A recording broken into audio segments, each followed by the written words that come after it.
ऊपर वाले से करना ना। नीचे वाले से। ठीक। अस्सलाम वालेकुम। I am Dr. Uzma Manzoor. Today we will discuss oligohydramnios.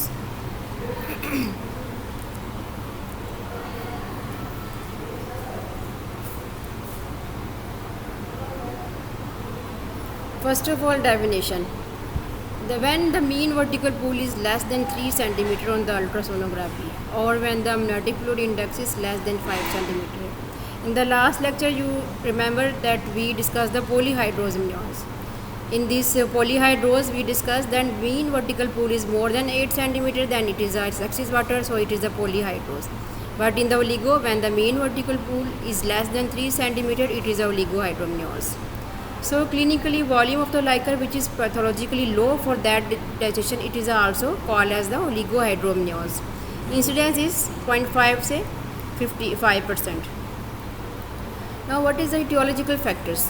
First of all, when there is the rupture of membrane, it is in 25% of the cases when there is rupture of membrane and patient is not in the labor, she is not full term. So there is a loss of fluid from the membrane rupture, so it is a less likely on the ultrasonography. Second cause is the production defects.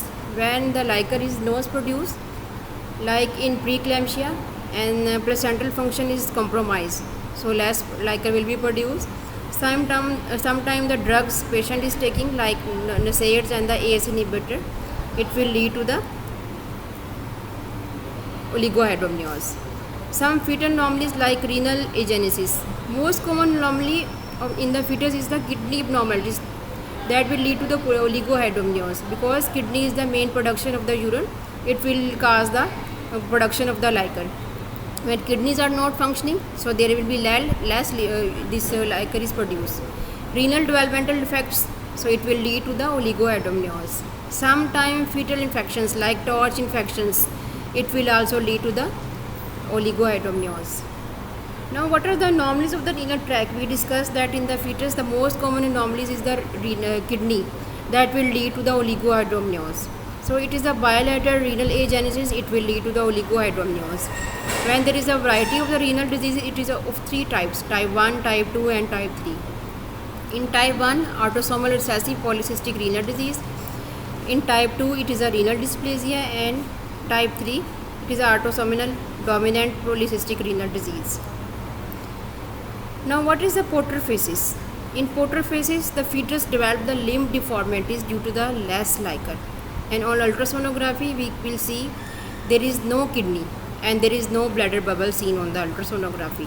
Sometimes the renal gland is large too much, that it will give the false impression that it is the kidney. So we have to differentiate by the color Doppler to see the renal vessels. Now what is the sequelae of this oligohydramnios? First of all, there is a bilateral multicystic dysplastic kidneys, renal tubal dysgenesis, interstitial renal dysfunction. And if patient develop oligohydramnios before 26 weeks of gestation, then it will develop the pulmonary hypoplasia in the fetus. If baby develop the urethrocoel, then it is oligohydramnios. If fetus has this posterior urethral valve syndrome, so there will be there is obstruction in the urinary tract, so less liquor will be produced, it will lead to the oligohydramnios. In worst cases, there is the mega bladder, very big bladder, and it will rupture. And other is the prone belly syndrome. Now why we are worried for the oligohydramnios? Because it will lead to the risk to the mother and risk to the fetus. Risk to the mother, due to oligohydramnios, there is the most commonly IUGR is also related. So it will lead to the operative delivery and cesarean section and some other problems. And risk to the fetus, baby will develop pulmonary hypoplasia, especially if she will develop this oligohydramnios before 26 weeks of gestation. She will deliver before term, so prematurity is the main risk factor. Due to prematurity, there is a poor perinatal outcome. Now how we will manage this oligohydramnios? First of all, the evaluation of the patient to see any medical disorder or risk factors, then rule out the underlying causes why there is oligohydramnios. Then we will see on the ultrasonography how much there is oligohydramnios. Then we will see gestation age, so that we can plan the plan of delivery. So we will do the detailed history examination and investigations. Then we will manage according to the cause.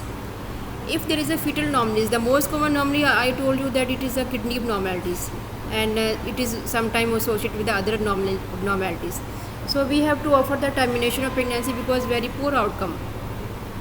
If patient has a history of the premature rupture of membrane, then we will see how many weeks she is pregnant, and we will divide the patient into 3 groups. It is the conservative, it is up to the we will deliver patient in the 48 hours, or we will wait, we will not wait and immediately we have to deliver. Sometime if there is no rupture of membrane, we can give the amino infusions to see the there is some benefits or not. As I told you, if patient develop this rupture of membrane, then first of all conservative treatment, she give history only the rupture of membrane, that she has the gush of water. After this she has no leaking, there is nothing on the nothing draining on the liquor. So we will see this fetus is okay, CTG is okay, ultrasound is okay, then we can wait up to term. We will do the serial ultrasonography and then we will deliver patient up to term.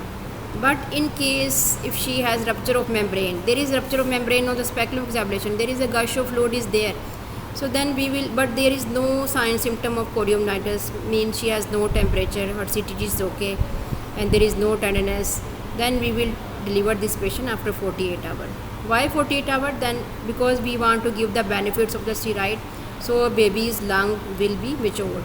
So 2 doses of the steroid we have to give. After these 2 doses, second dose 24 hours we will wait, and meanwhile we will do tocolyze to shift the patient where the NICU facilities are there. So we will shift the patient there, and after 48 hours, because lungs maturity is there, then we will deliver, because there is the rupture of membrane, there is a chance of chorionitis, so we cannot wait. In third group, when there is a rupture of membrane, immediate delivery. Which patient are these? That these patients develop, you see, there is no liquor on the ultrasonography, there is chorionitis, means she developed the sign symptom of chorionitis. This is a tachycardia patient, mother developed this temperature, and there is foul smelling discharge. So we have to deliver immediately. So after the Bishop score, we will see how we will deliver. Thank you.